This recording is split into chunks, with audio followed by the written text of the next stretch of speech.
A big criticism of hers has been that she, during some of the occupations, I think, I'm not sure anymore quite of which one.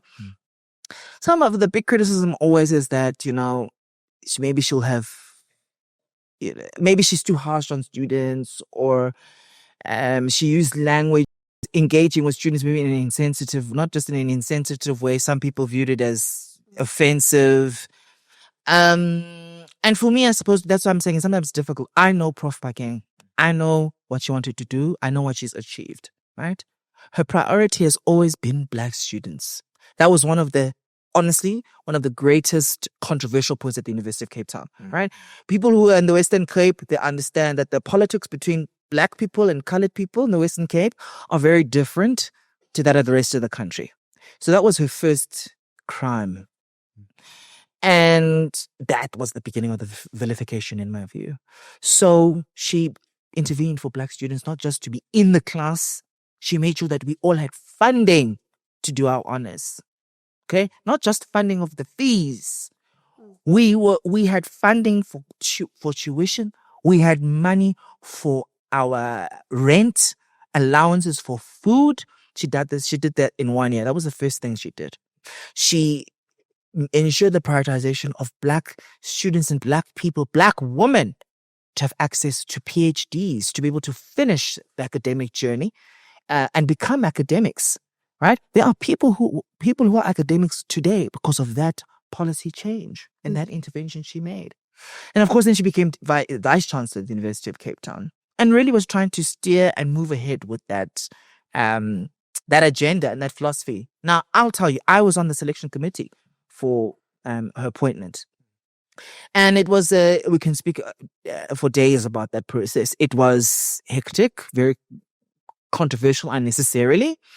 But one of the reasons, at least, that motivated me and those who in my coalition, the people who we were working with, and ended up making the appointment, was UCT, particularly after Rhodes Must Fall, of that it was clear that it needed a jolt of energy and leadership. It needed a vision, and it needed strong leadership that was decisive and clear. Because the long list of things that had to happen, not just at UCT, in higher education in general, reflecting of what was happening in the country, needed somebody who could steer that, a very clear leader. But I think we then misread the tone of UCT. And we put this dynamic, incredible Black woman with an incredible career in that position because we believed in her. I still believe in her today.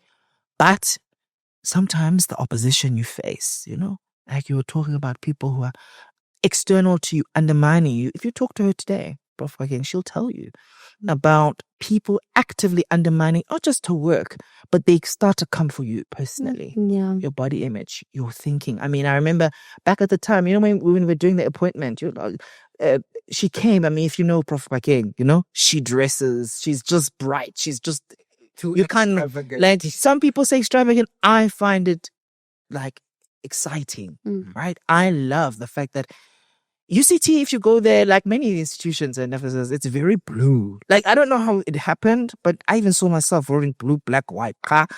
But that's what, we talk about in Rhodes Must Fall, how institutions and spaces condition your thinking. And she came there with I thought it was an orange dress. It's like, breath of fresh air. Right? But the thing that people, credibly, like, serious, I'm not lying to you, people said, okay, what are the criticisms of Prof. Phakeng? They said, the way she dresses is inappropriate because she wore bright colors. And because she's a woman, they identified that, whenever she's wearing what kind of dress that maybe her breasts or whatever, not the pushy. No, and she feels like she's being too revealing. Revealing, yeah. So these are the things that these are the things that women face, Black women face. And so Mamokgethi Phakeng links perfectly to what you were saying, Mshini, in many ways. Women, Black women, particularly those who become in the public eye, people will weaponize, they'll come for you with your body, then your mind. They'll say you dress like a bimbo.